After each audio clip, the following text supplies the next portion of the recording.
Hi, I'm your host, Ron Knight. And I'm John Williams III, co-host of the show. Join us for the Entertainment First podcast every week. It's all about the music and more.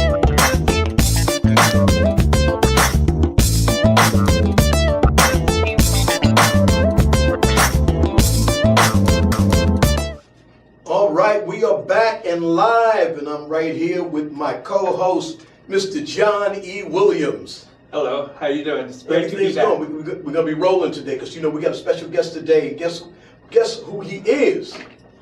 Guess who he is? The The man right one and there. only Luke Perry. That's right, ladies and gentlemen. We are here on the Entertainment First podcast show, and I'm really, really, really glad to have you here, Luke. Haven't seen you now for almost, it's almost been a year since the time I did your last concert. Yeah, it's about a year and a half now. Yeah, man, time went fast, man. Good to see you. Thank you for inviting me to your show, Ron. Oh, man, I told you, look, you did with And me, your friend John here. and it was called Reciprocation. Yeah.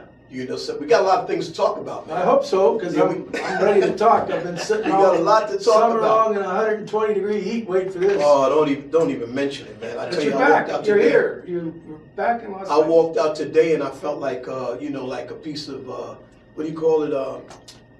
Piece of chocolate, man. I'm serious. I was melting. I literally melted. I tried to keep in touch with you as much as I could overseas. I did see a couple of things that you posted earlier, and that's when we were going through the crux of what we're going through now. But we'll stay away from that today as much as we can. Yeah. I'm sure some of that will float into the conversation. But for the meantime, I just want to get back and let everybody know that Luke, you were born in Detroit, weren't you? You better believe it. Motown boy all the way. Man's a Motown guy. You know, Motown. I remember Right. those days. And, well, of course, I think I know you from good old Hollywood, Yes, sir. which Yeah. which we sometimes call Hollyweird. We call it Holly Hollyweird on the sometimes. mountain. Huh? Holly on the mountain. Yeah, Holly on the mountain. And you've been, how long have you been in Las Vegas now? 30 years. 30 years? Yeah. Wow, you beat me, man. Yeah. You beat me. Yeah. But I think you and I kind of ran into each other years ago. We did. Yeah, and because I remember, I thought, man, I sure know this guy's face when I first met you. You know? Yep. But I see you still like me, you still pumping out the sounds. Never stopped. Never. So tell me, what's been happening in Las Vegas since I've been away?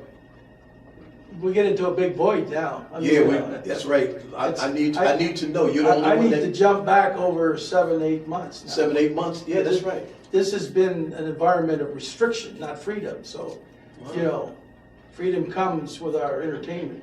Yeah, that's right. Part of our vocal cord and our communication and our just everything that's about our talent and our industry. And when that stops, pretty rough on you. Yeah, it is. Pretty depressing. Mm. You miss people, you don't get to be out doing things that you normally do, and you're stuck trying to find out how to fix the hose in the garden. Yeah, that's something that, I thought about that while I was overseas because, Kim and I were actually looking at everybody from a distance. And at that time, we weren't going through very much. There was very few cases. But, mainly we were trying to spend as much time we could on the beach. And then I would do my concerts in the evening or in Beach. the What's a afternoon. beach? Pardon? What's a beach? Oh, see, what's a beach? A beach. Son of a beach, No, well, we are in Las Vegas. We don't have a beach here. You don't have a any lake beach. So, Yeah, so, lake. so what do we have here then? A lake, Oh, lake, that's right. Yeah. Lake Las Vegas, isn't it? almost. Yeah, but it's Lake really beach. nice. It's really nice in Lake Las Vegas too. Yeah, that's in Lake Las Vegas. Have you done any concerts out there since I've been away? Yes. Yeah, where? Yeah.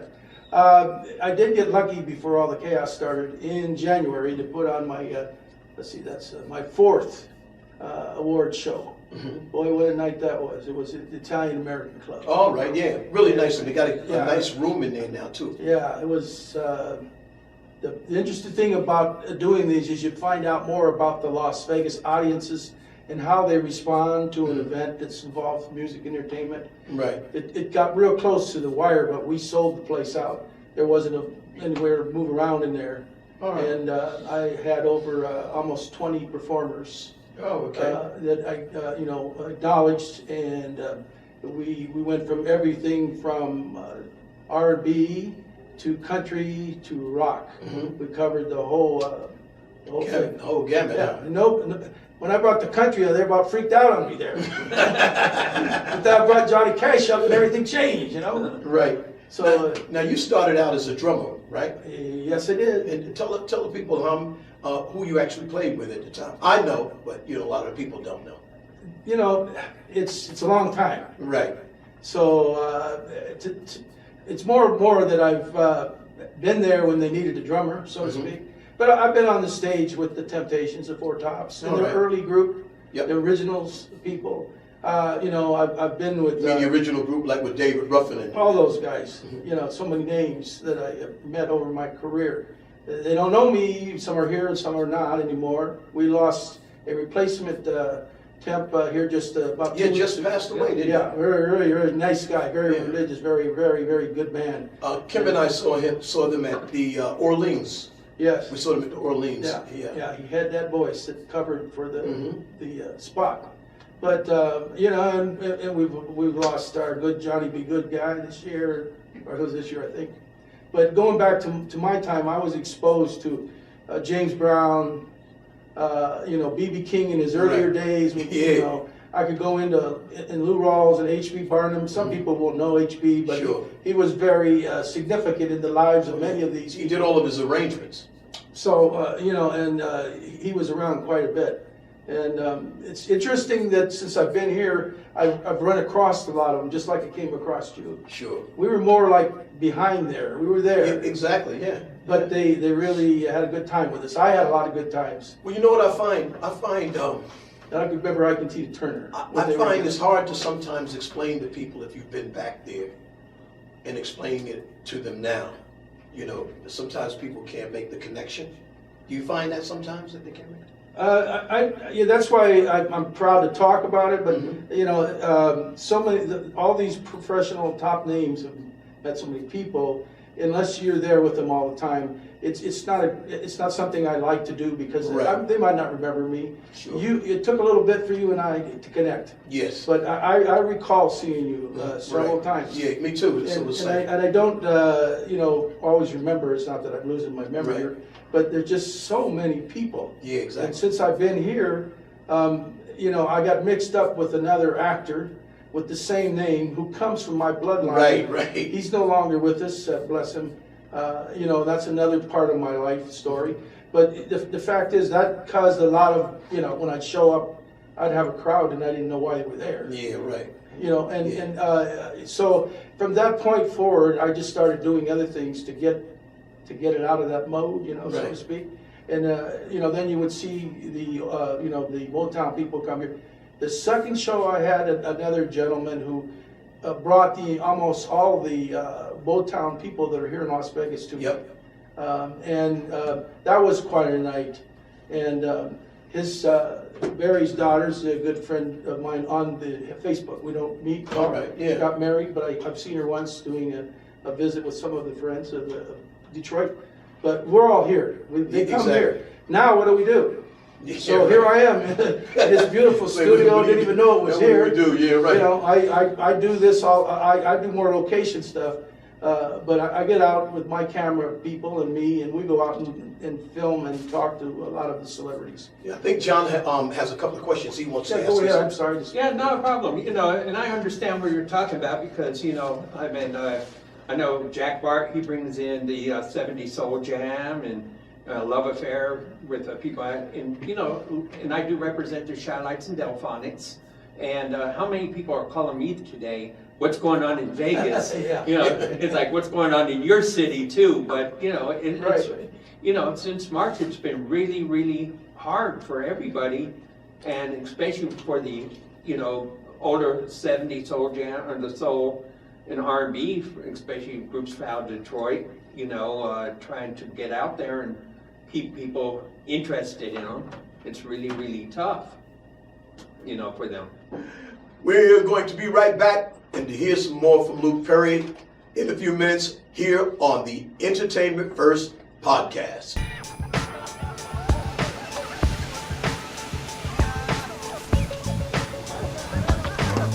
Hey, kid. Come on.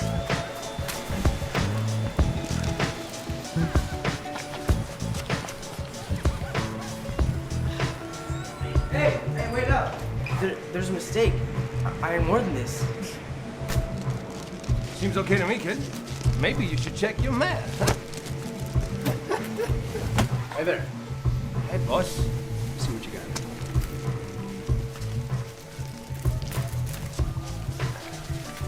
Maybe you should check yours.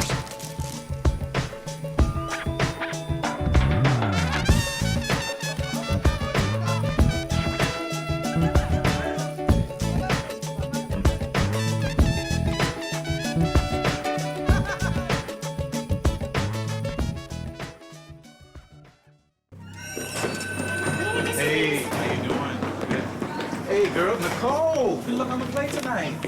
You're welcome. What's up, guys? Now you're gonna make sure that your return goes on Monday, right? Thank you. Oh, nice.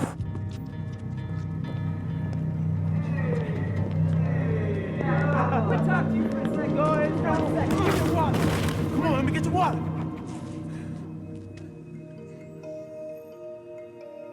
Get out the way.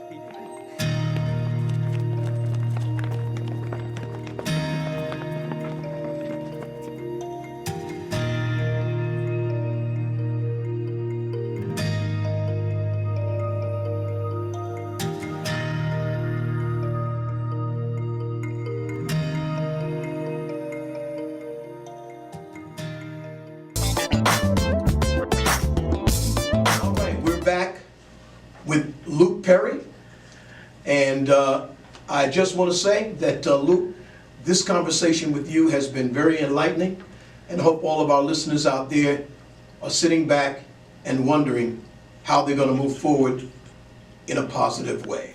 I come from a religious background. I'm not saying I go to church every Sunday, but being is that the way it was in Detroit, I learned how to be in a choir. Right. Grew up in a little choir, and then when I got in California, talking about the first instrument, my mom said, "You got to learn how to play that accordion." Lord, we like this Lawrence Welk guy, Really? and then you'll know how to play the piano in the church. So I didn't get into that because I started pounding on things, and then Right. next thing I knew, to keep me off the streets, which is another part of my life, Right. I got a drum set as a gift. It was a little small set, and then I got connected up with other kids that wanted to play music, get out of the streets, because we weren't all very rich. And we started doing it. One thing graduated to another. Right. And here, I don't know, 2 years ago, I came across a gentleman that I played with in the Hollywood Palladium with. And he's got a band goes Hollywood around. Palladium. And we talked about the bands that we, in those days, we had something like the Battle of the Bands. I was Right. a little 16-year-old. Real battle of the band. Well, God, I went up against Three Dog Night and Buffalo Springfield, and we had bands like that, in and out, the Aquarius Theater, Palladium, and doing that, you go back and it gives you, how should I say this, the blood feeling that you should never walk away from something that was given you as a gift. Yes, So- I actually worked at the Hollywood Palladium with the Blues Brothers. Oh, gosh. Yeah, nice. I worked there. I worked on that film for about 2 weeks. I only had a short part in it, but if anybody looking at that film, if they look right up the front, in the front seats, when we do, because there was Steve Cropper was on that show. There was James Brown, Aretha Franklin. They had Booker T and the MGs. I like They all were on that because they only shot a segment of that. One of my favorites. They shot a segment of that in Hollywood, but most of it was shot in Chicago.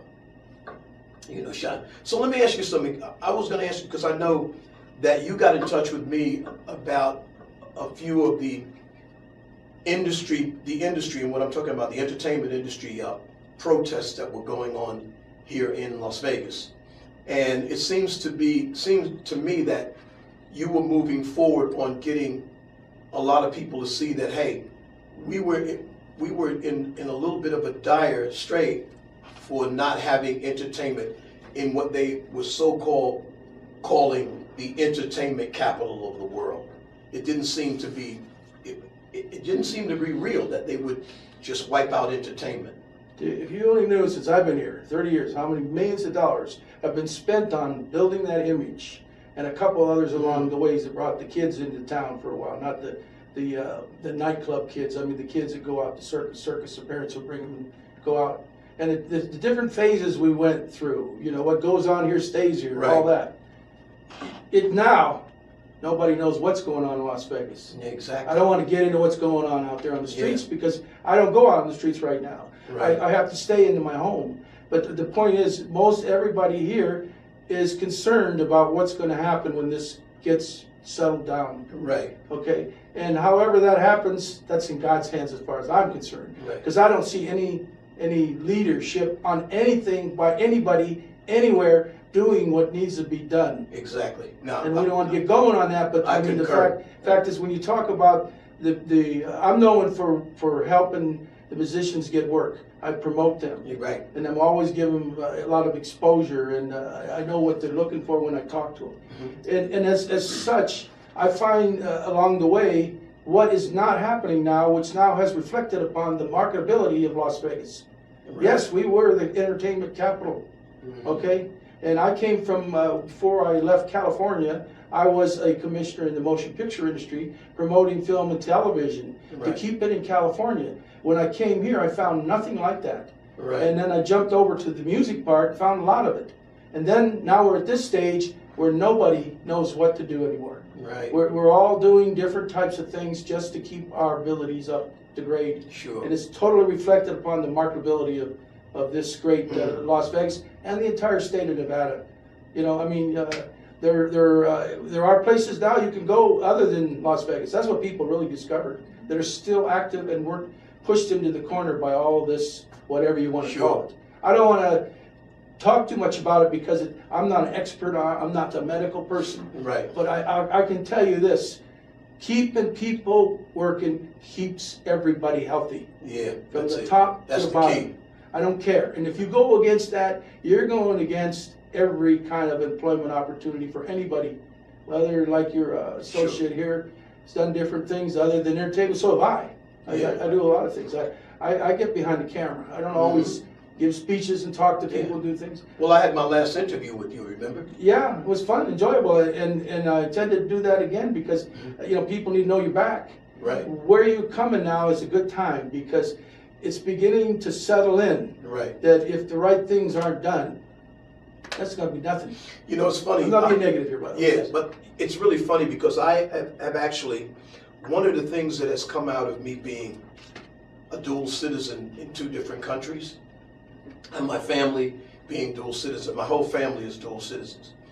And Kim and I, we look at places when we go away from someplace, we look at the other place from the other side.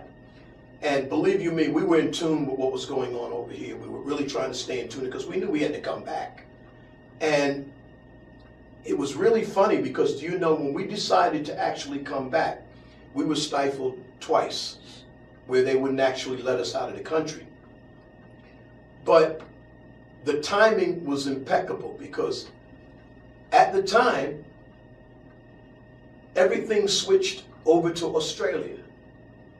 And we would talk to people and tell them, hey, look, it's coming here too, because they hadn't really been touched. They, you know, they had to go to their stores were like similar things to here, but there was no masks, there was nothing, and they had very, very few cases of COVID.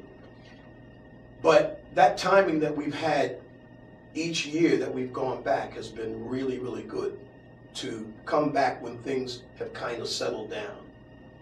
And so when I last talked to you, that's when I got a good gauge on what, and I talked to my son as well, and I got a good gauge on whether I should return or I should stay. And my son said, no, I think this is time for you to come back now. John?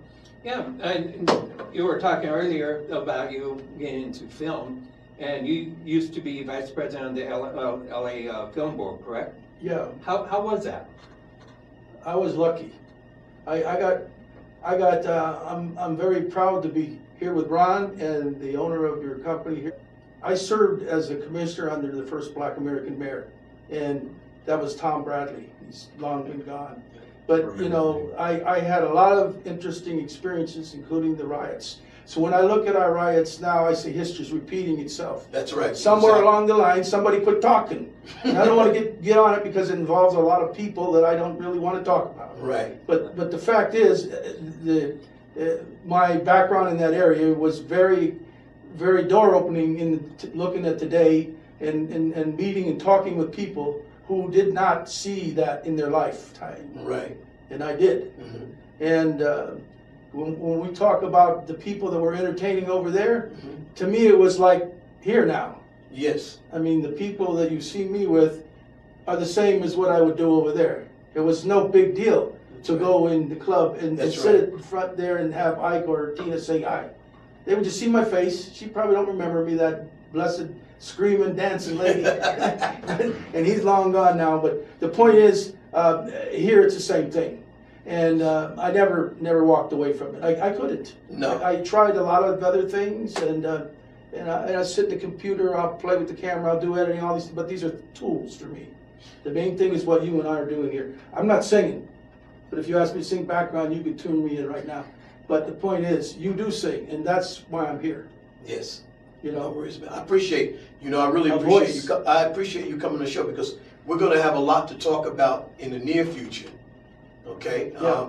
Because we're working on a lot of things, man, and a lot of positive things, especially with entertainment. Because everybody in this room is involved in entertainment. And I feel like the more people who get involved in entertainment will be a healing factor for a lot of people in the world, period. mhm. I always give accolades to Lamont and Lorraine, who gave me the opportunity, and John and Kimberly, to come in here and do what we do, because what attracted me to them was that they have an insight to bring people together. It's not just about them, it's about everyone as a whole. As a family. And yeah, as a whole. And that really attracted me because we work in an industry where there's a lot of selfishness going on. And I'm not saying that we got to be the weeders of it, but it needs to be cleaned up a lot, And unfortunately for us, we have to go through this now, but I think looking at it optimistically, I think that we'll be through this very shortly because we got minds like ours that are thinking forward. There are so many opportunities coming to this town, Mhm. and all the monkey business has to stop. Right. We have to go back to the first base and hit another ball out to That's right. the Out guy the who's park. going to hit it. Because if we don't, we're going to miss it. Yeah. And we got this big place opening on the Fremont Street, the Circa. Yep. I mean, it's unbelievable. And then followed up by the International on the Strip, 3,000 rooms Yeah. with international theme. Right. And we have Football stadium. Football stadium is open and running, but unless they get a game in there, Yeah. it's going to go That's down. right, it's gonna go. down. I said that and wrote about it already, Mhm. and that's my position on that stadium. Right. And it was put there for a good cause, to bring a big team Yeah. here and to bring money into this town. But you can't do that with an empty stadium. I don't No. care what they try. No, you can't do How it. many shows they show and how many people run out to the local bars. If you want to know the truth, I'm letting a secret out. The reason why the bars were allowed to open up was for the game Sunday and Yes. Monday. Period. So hadn't that been happening, and we didn't have the Raiders, it's probably been a little while longer. Right. Because there's no leadership on why we can't just open up and let God and your medical people take care of the other issue. Yeah, that's right. That's it. Okay, and I'm not going to get on it, but that's where Yeah, I understand. I'm standing, and just because it's going to be shown to people that know me. Sure. Okay, I'll end it by saying, No, that's all right. Listen, ladies and gentlemen, I want to listen. You got one last question? Yeah, I do have one last question. Go Of ahead. all the years you've been in the entertainment industry, what was your most memorable moment?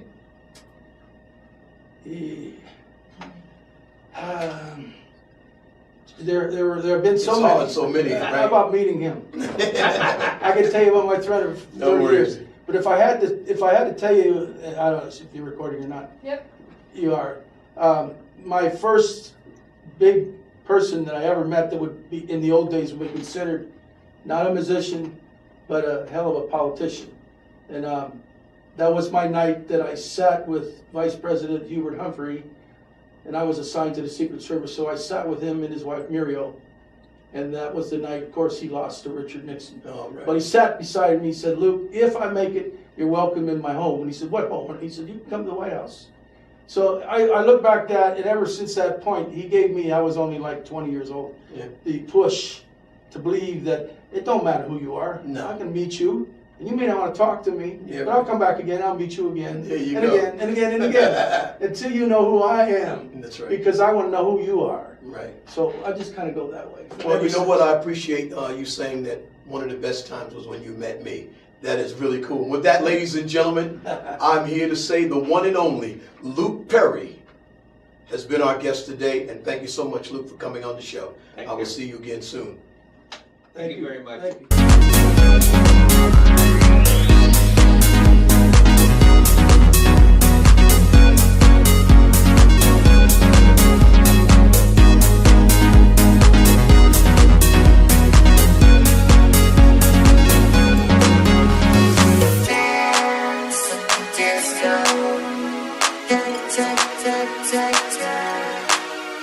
You dance, disco.